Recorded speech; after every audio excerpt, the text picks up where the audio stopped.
እስኪ አንድ ጥያቄ እንጠይቅ። አንድ ሙሉ ፍልስፍና ከአንድ የመጽሐፍ ሽፋን ላይ ብቻ ሊገኝ ይችላል? የሚገርም አይደል?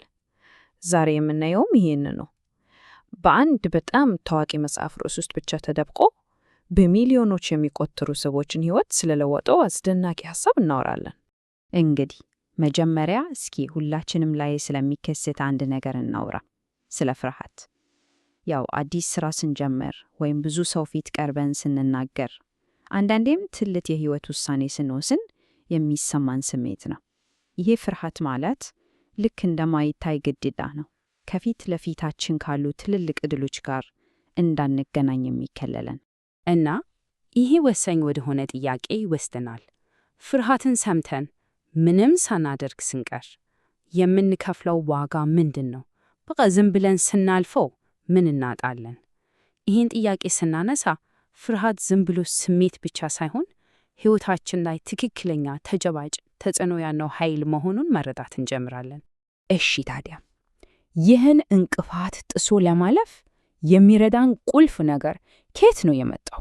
የዚህ ሁሉ ውይይት መነሻ የሆነው ምንጭ እስኪ እንመለከት። አዎ፣ የምንመረምረው ሐሳብ መነሻው ይሄ መጽሐፍ ነው። በሱዛን ጀፍሪስ የተጻፈው Feel the Fear and Do It Anyway የሚለው። በጣም የሚገርመው ነገር መላው ፍልስፍና እዚሁ ርዕሱ ላይ 5 ቃላት ውስጥ ተቀምጧል። ዋናው ሐረግ ይሄ ነው። ፍርሃትን ተጋፈጡ፣ ሆኖም ግን ያድርጉት። እስኪ ለአንድ አፍታ ቆም ብለን እናስበው። ይህ አረፍተ ነገር ፍርሃትን እንድናጠፋው አይደለም ይነግረን፣ አይደለም ከኛ ጋር እንዲኖር ነው የሚፈቅድለት። ኃይሉም ያለው በዚህ ቀላልነት ውስጥ ነው። እሺ፣ እስኪ ይህን ኃይለኛ ሐረግን ተንተናው።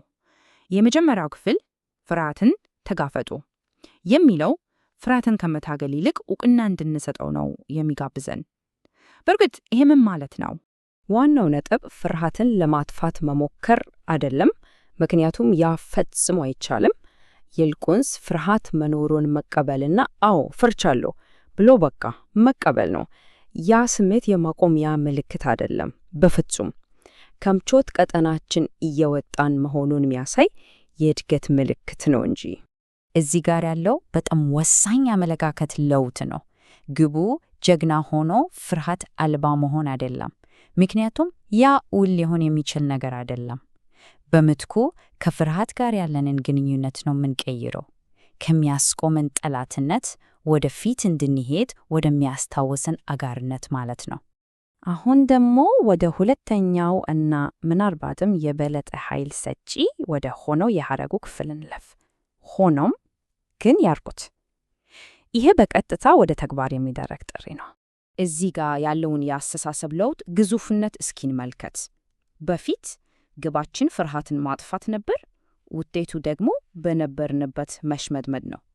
በአዲሱ አስተሳሰብ ጋር ግባችን ፍርሃት እያለን ቢሆን እርምጃ መውሰድ ነው።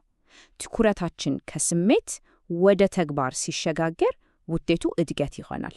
ስለዚህ ይሄ ፍልስፍና በማንኛውም ሰው ሊተገበር የሚችል በጣም ቀላል የሁለት ደረጃ ሂደት ነው ማለት ነው። መጀመሪያ ፍርሃቱን ዕውቅና መስጠት፣ ቀጥሎ ያሰቡትን ነገር ለማንኛውም ማድረግ።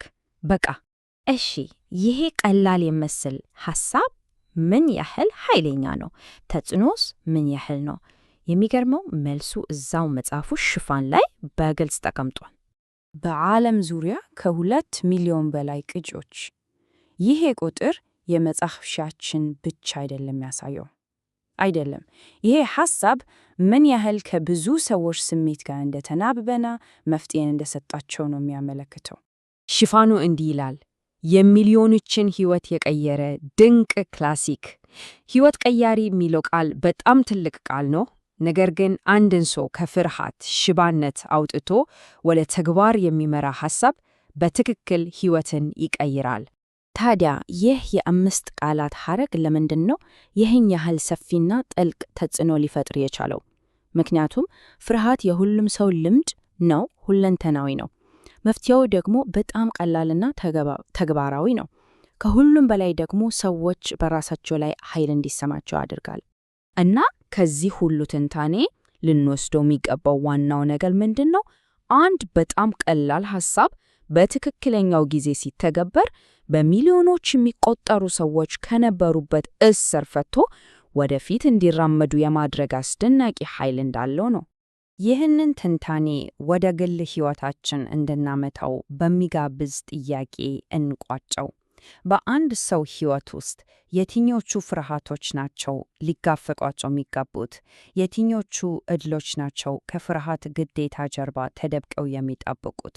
ይህ ጥያቄ እያንዳንዱ ሰው የራሱን መልስ እንዲፈልግ የሚጋብዝ ነው።